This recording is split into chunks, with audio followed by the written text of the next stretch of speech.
Last, I wanted to finish on the topic of research and innovation. Obviously, it's a major part of what we do. It's a primary component of most of our faculty's lives. It's a big part of our quality and our perception, and it's an increasingly important part of that educational mission for all of our students.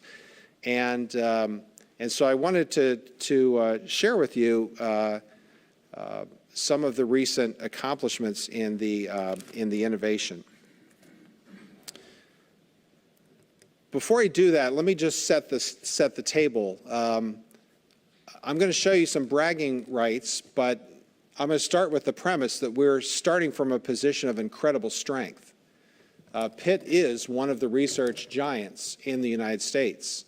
In particular in the health sciences arena, where, as many of you know, because Art will never let us forget that in NIH funding, we're in that top 5, nearly top 4 position, which is remarkable. That's the largest science funding agency in the country by a large margin.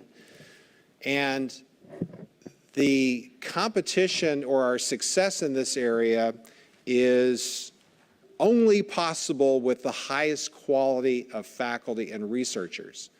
That's not allocated by a bureaucrat or somebody doing something. This is people writing proposals with their idea and having it evaluated by their peers and then winning a competition for these grants.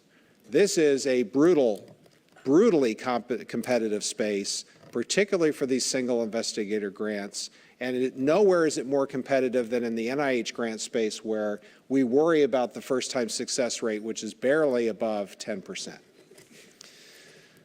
So the fact that we are at a time when that financial pie is not getting much bigger, are growing that research, that sponsored research total, is remarkable. And it's a remarkable measure of the quality of our research staff.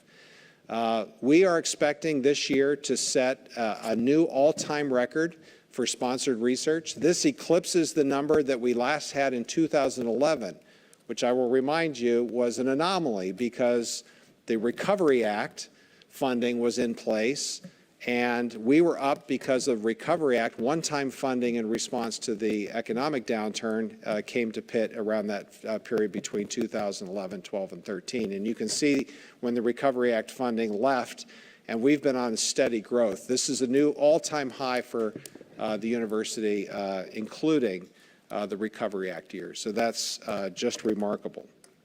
But the other part of the story that we've been talking about is that there's more to the research enterprise than federally funded sponsored research.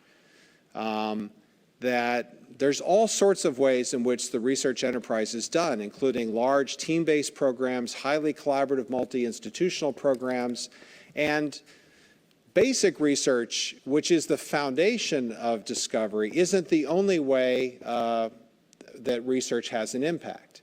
And so we've been focused on making sure that we're not a one-note place, that we can play those other notes and that we have the support and expertise to do that.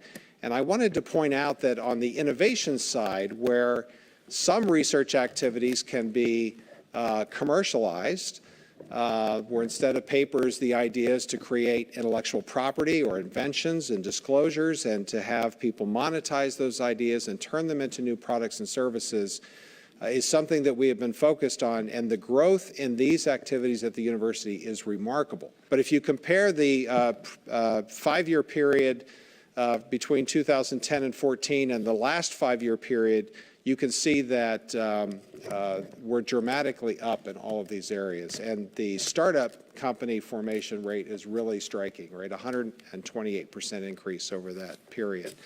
So again, this is not the only form of impact, but it's one that I know we've been focused on for a while, and I want to applaud Rob Rutenbar and Evan Fatcher in particular, who heads our Innovation Institutes, and it's kind of the front line of supporting our faculty who are active here. And of course, our faculty inventors, who are the ones driving this, our student entrepreneurs, the ones who are driving this. This is as much about the culture of innovation in the university as it is about programs and support.